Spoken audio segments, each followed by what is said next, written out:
Hi there. So I'm filming a video to show you my modified Hügelkulter beds that I'm doing for my vegetable gardens this year.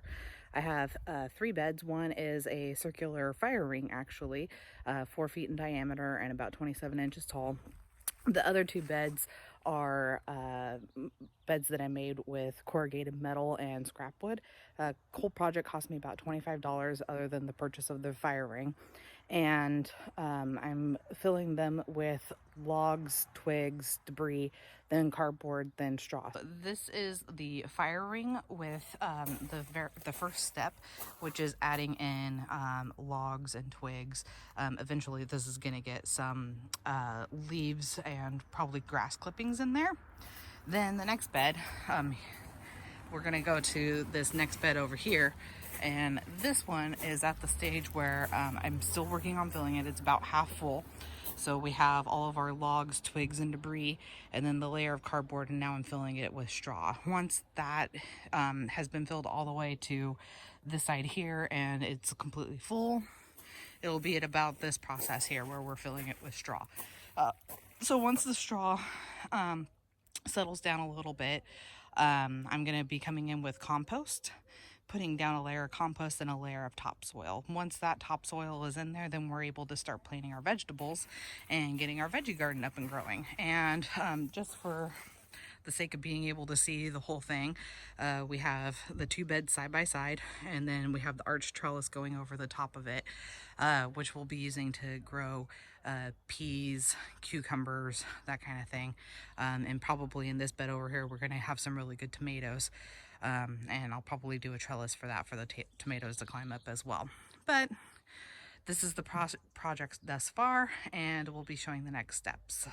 So here is my cross view. As you can see, I have large stumps on the bottom, I have twigs and debris in the middle, then you can see the cardboard poking out, and then lastly is this layer of straw.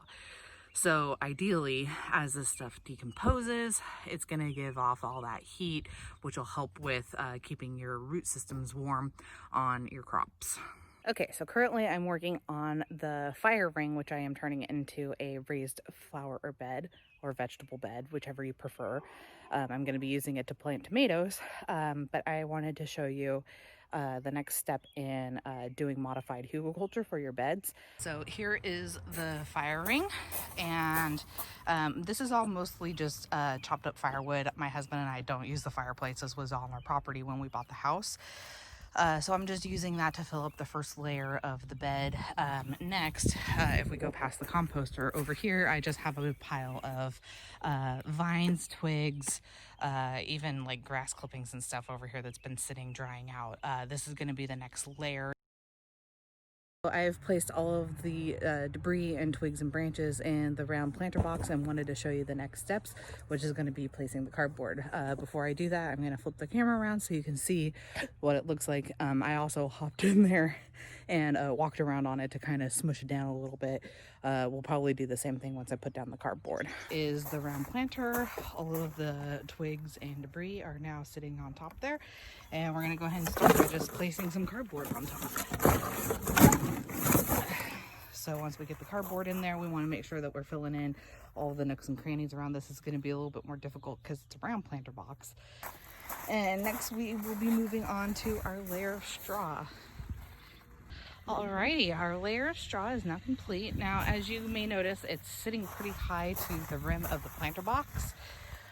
This isn't an issue. There is a lot of space that's being taken up by the twigs and the cardboard layer that's underneath. Once we put on the layer of compost, things should settle down below the rim of the planter.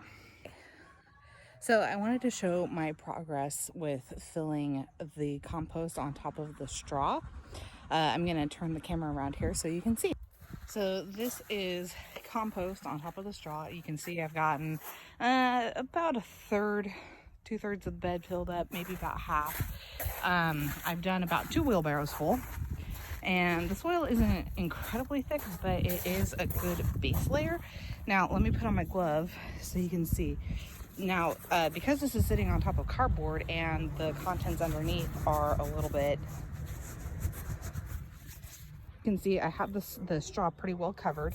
A reminder that this is sitting on top of cardboard. So when you push down on it, it is going to have a little bit of give and be a little bit spongy, and that's okay. As the cardboard decomposes, what's going to happen is that straw is going to kind of settle down and your beds are going to settle a little bit, but that should be after the growing season. So what's going to happen is that that cardboard decomposes, the straw decomposes, and then this compost settles on top of your contents that are already underneath, and that's fine. You want that to happen, because the next season what you're going to do is come in and do another layer of straw, another layer of compost, and another layer of topsoil. So that way it continually settles into the cracks and continues with that decomposition of your flower bed. Alrighty, well, my project is progressing quite nicely. I put down another layer of straw on top of the compost, and then did a layer of potting mix that I picked up from my local nursery, and it has some sandy loam in it to just allow for extra drainage. And then in the longer bed, I put earthworm castings on top of it, and then I'm going to go in with a layer of coffee grounds and then do another layer of potting mix on top, and that should do it for this middle bed. And I'm pretty excited because that means I can start planting today. So here is the cylinder with the layer of topsoil on top. So it's topsoil and then a layer of straw and then a layer of compost and a layer of straw, and then you have the cardboard down below, and below that you have the wood. Then in this guy, I went through and went ahead and did just a really fine layer of earthworm castings, which I picked up at our nursery. And this is the brand that I use. It's the EB Stone Organics Earthworm Castings. So I went ahead and put a fine layer of that just over the top. Pretty excited about that. I also have some coffee grounds that I picked up from Starbucks. You can get them for free. They come in 1 pound bags, and I'm gonna throw some of that on top before I do another layer of topsoil, and then after that we'll be done with this one and can start planting. Pretty excited about it. So before I added in the coffee grounds to the mixture that I have here in this bin, I just wanted to show them really quick. So these are all of their espresso grind that they just add into the bag. You can see that they're kind of moldy, but that's not really an issue.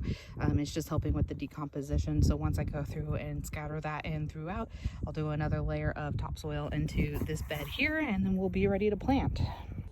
Okay, and lastly, I went in with some topsoil, just your organic potting mix and vegetable garden soil that I picked up from Lowe's, and just did a layer over the top, on top of my coffee grounds and my earthworm castings, and it's looking pretty good.